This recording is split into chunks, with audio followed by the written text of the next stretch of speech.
caminos de tiza, abriendo surcos. Y nos vamos al encuentro de Diego Barros, que nos explica en qué cambiaron los textos escolares de ciencias naturales. Los textos escolares de ciencias naturales cambiaron, como cambiaron en general los libros de texto de la escuela, tanto de la primaria como de la secundaria. Es decir, ha habido un montón de cambios. Lo cierto es que en algunas áreas, como por ejemplo ciencias naturales, tienen algunos cambios específicos. Yo diría que uno de los principales cambios tienen que ver con esta especie de explosión disciplinar que sufrió las ciencias naturales. ¿Esto qué quiere decir? Que en las aulas se empiezan a reclamar cada vez más contenidos de las diferentes disciplinas de las ciencias naturales. Entonces tenemos contenidos de biología, contenidos de geología, contenidos de física y de química, que antes por ahí, sobre todo en la escuela primaria, no existían. Entonces eso ya obliga, digamos, desde el punto de vista de los contenidos, por lo menos, a la necesidad de un sinnúmero de profesionales que los desarrollen. Después, por supuesto, cambiaron las estrategias didácticas, algo que también comparten con muchas otras disciplinas. Pero fundamentalmente a partir de un reclamo muy fuerte en los usuarios de los libros de texto, los que los recomiendan, que son los docentes, que tienen que ver básicamente con el mundo de las experiencias. O sea, hay un reclamo de los docentes, tanto en primaria como en secundaria, de que los chicos puedan de alguna manera volver tangible esos contenidos que son muy, digamos, de mucha abstracción. Hoy también se le reclaman a los libros de textos de ciencias naturales lo que tiene que ver con las imágenes, ¿no? El avance de las ciencias, y sobre todo las ciencias naturales, es muy rápido y las editoriales estamos todo el tiempo tratando de correr con las últimas actualizaciones y que las imágenes revelen esto, ¿no?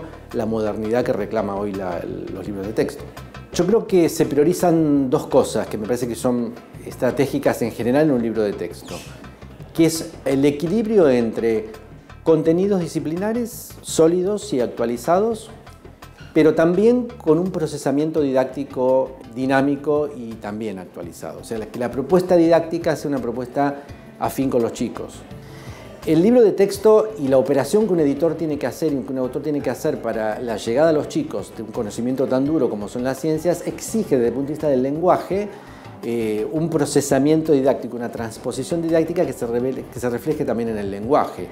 Entonces, una prosa sencilla, una prosa amena, una prosa atractiva, tiene que ir de la mano de la solvencia disciplinar. Es decir, los editores cuidamos mucho, sobre todo en el control de los autores, en que esa transposición didáctica no conlleve error. Es decir, que uno pueda explicar, por ejemplo, una definición de fotosíntesis, que es de un nivel de abstracción muy grande, con un lenguaje comprensible a los chicos sin por ello cometer errores de índole disciplinar, ¿no?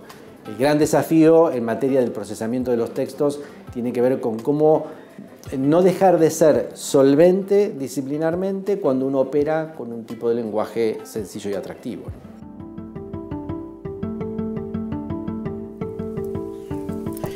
Por supuesto, el lenguaje que ha ido cambiando, la fotografía, la propuesta de actividades, creo que todo esto fue transformando los libros de ciencias naturales. Bueno, pensaba que si ustedes hacen tanto hincapié en la importancia de descubrir, de las experiencias, de explorar, ¿cuál será el sentido, por ejemplo, de los museos, de visitar un museo de ciencias naturales? ¿Qué aporta? ¿Se lo propones a los docentes, Alejandra? Sí, la visita al museo es una fuente de información. Ajá. Es una entre tantas otras y dependiendo nuevamente, como decía antes, del tema que se esté trabajando, entonces cada docente tendrá que evaluar y seleccionar qué museo es pertinente visitar, ¿no?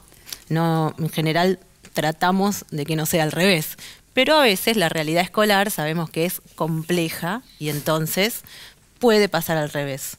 Puede pasar que la escuela de repente tenga ya planificada una visita a un museo y entonces es desafío también para el docente ver de qué manera plantea a sus alumnos la visita a ese museo. Aquí en la capital tenemos el Museo Argentino de Ciencias Naturales. Es un museo que ofrece, por supuesto, visitas guiadas para todos los niveles.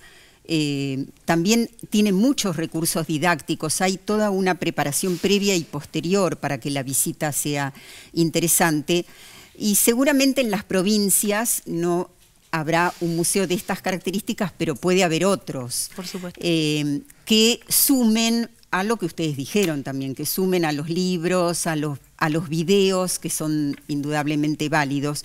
Bueno, redondeando por último, ¿cuándo un docente contribuye y cuándo no a desarrollar el pensamiento científico? Un buen docente de cualquier disciplina contribuye siempre. En general tiene que ver con tener confianza en que los chicos lo puedan hacer. Obviamente hablaban antes de la currícula, las currículas extensas que hay actualmente te permiten poco vuelo y son bastante enciclopédicas y no dejan demasiado espacio para eso, pero bueno, hay no que hace falta... seleccionar, siempre del currículum los docentes seleccionan. Sí, sí. Se nos está yendo el tiempo, Andrea, le vamos a pedir a René que nos diga qué es eso que tiene ahí, nos vamos a la bibliografía. Bueno, como les contaba hoy, el ProHuerta trabaja con las familias y con los grupos de vecinos, ¿no? que tratan de generar alimento, y el INTA y el ProHuerta lo que hace es entregar el insumo básico, que son las semillas, ¿no? Ajá. Entrega semillas según la temporada, en este caso es primavera-verano, y lo que es un kit de semilla de 14 variedades, porque lo que nosotros tratamos de generar en las huertas que no sea solo una variedad, sino que sea una huerta diversa.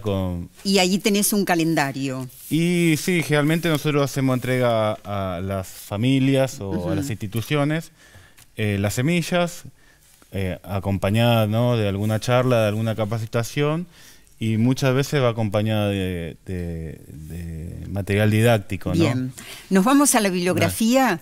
La reflexión sobre la práctica al motor del cambio, de Hilda Weissman. Es un libro que está dirigido también muy especialmente a los directores. Herramientas para proyectos didácticos, de Liliana Weidler. Es un libro que tiene muchas experiencias y proyectos para la educación sexual integral.